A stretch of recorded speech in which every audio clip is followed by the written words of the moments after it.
The story of Prophet Ayyub. Family tree of Prophet Ayyub. Part 1. Prophet Ayyub was a descendant of Prophet Ibrahim. Ayyub's mother was the daughter of Prophet Lut, and his wife was a direct descendant of Prophet Yusuf. Ayyub lived in Rome with his dear wife Rama and 14 children. Ayyub was a prophet who was immensely blessed by Allah. He was strong and healthy, had large plots of land, abundant livestock, and a righteous and beautiful family. He was also a community leader who was highly respected and loved by his people. Despite his status and wealth, Ayyub was never arrogant.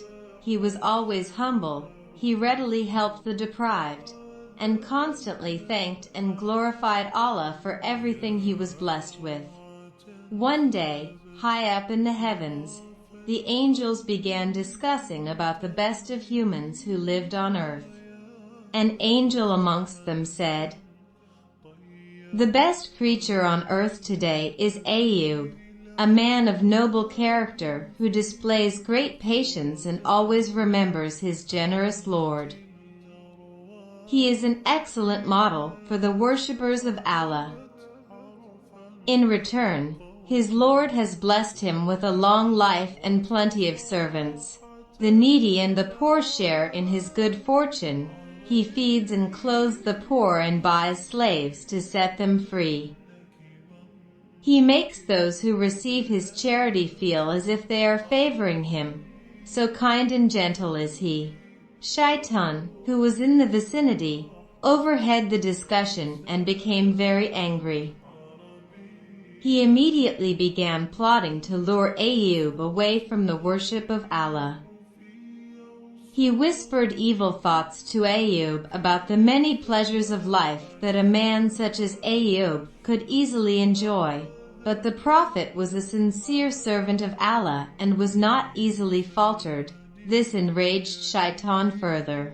Shaitan approached Allah and informed him that Ayyub was not a sincere servant of his and was only glorifying him in fear of losing all his wealth. Shaitan suggested, "If you remove his wealth, then you will find that his tongue will no longer mention your name and his praying will stop." Allah, the All-Knowing, did not believe Shaitan, for he knew that Ayyub was among his most sincere believers and did not worship his Lord for mere material possessions. But he agreed to test Ayyub to show Shaitan the absolute sincerity of his loyal servant. Overjoyed, Shaitan set out to destroy Prophet Ayyub's wealth.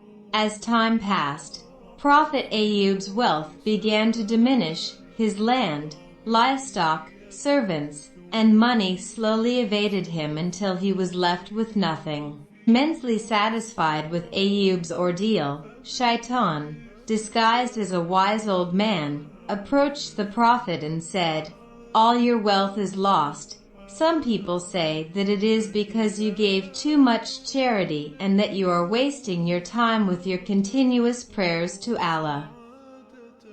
Others say that Allah has brought this upon you in order to please your enemies.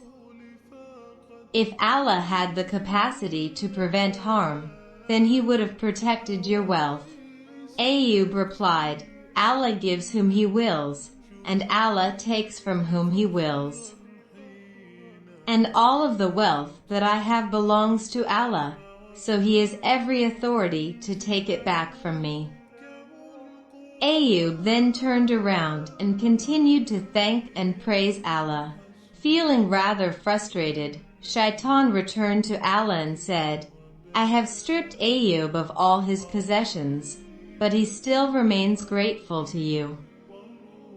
However, he is only hiding his disappointment. The real test of a parent is through his children.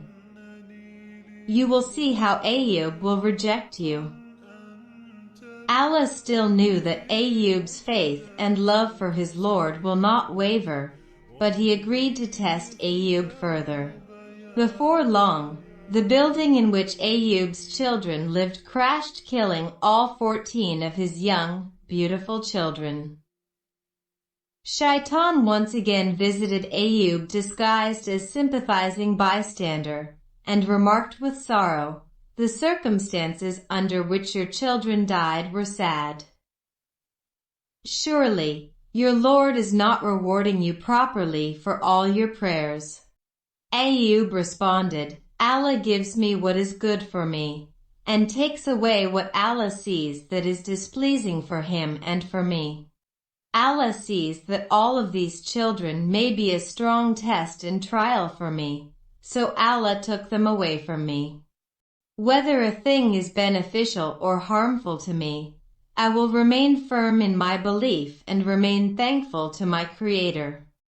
Shaitan rushed back to Allah and said, "O my Lord, Ayyub's wealth is gone, his children are dead, and he is still healthy in body.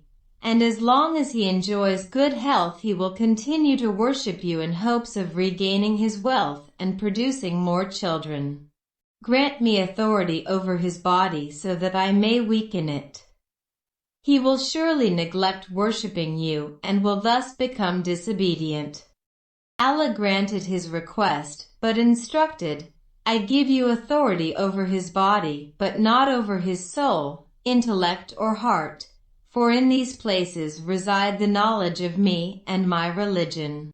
Soon after, Ayyub's health began to deteriorate. He was so ill that the skin of his body used to fall off, revealing his muscles and bone. But as Allah instructed, the only 2 organs that functioned in his body were his heart and tongue, which he continued to use to glorify Allah. Ayyub suffered through severe pain, but he never allowed himself to complain or falter in his belief in Allah. The people of the city began discussing, if Ayyub was a good person, Allah wouldn't have done this to him. And eventually, they abandoned him, his relatives, friends, and everyone who loved and respected Ayyub deserted him, except for Rama, his beloved wife. To be continued.